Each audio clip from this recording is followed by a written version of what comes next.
bila ringgit menguat, apakah yang kita sebagai rakyat ni boleh rasa dari segi kesan harga barang turun atau naik? Dia macam ni lah kan Faiz. Pertamanya bila ringgit kita mengukuh, ada satu agensi kerajaan yang berkata dia bukan sebenarnya ringgit tu kukuh ke, ringgit tu lemah ke, tapi kalau naik ringgit terlalu cepat, turun pun terlalu cepat adalah sesuatu yang tak elok. Dia sepatutnya ringgit ni kalau dia turun ataupun mengukuh, dia naik secara stabil. Sebab macam Faiz cakap tadi, dia memberi kesan banyak kepada orang yang mengeksport dan juga orang yang mengimport. Kalau kata harga barang turun, ada tak keliling kita harga barang turun? Nampak macam tak? Macam tak ada pun. Saya bagi comparison Singapore dollar very strong. Tapi adakah bila Singapore dollar very strong bermakna harga barang di Singapura murah? Tak. Tak.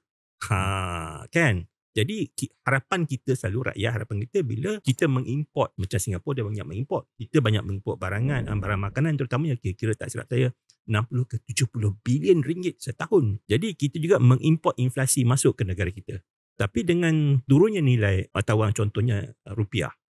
Dulu RM3,000, RM1 sekarang pada RM4,000. RM1. Adakah barangan yang kita import daripada Indonesia itu menjadi murah? Saya tidak. Jadi apa yang berlaku mungkin dalam rantaian nilai bekalan industri sendiri, kita cerita barang makanan lah. Bawang ke, kobis ke yang import dari Indonesia itu, yang absorb keuntungan dulu adalah para pemborong. Keuntungan dia dapat benefit. Benefit lah. Tapi dia tak pas pun pada kita. Dia hanya menstabilkan harga di pasaran. Tapi dia tidak menurunkan harga di pasaran.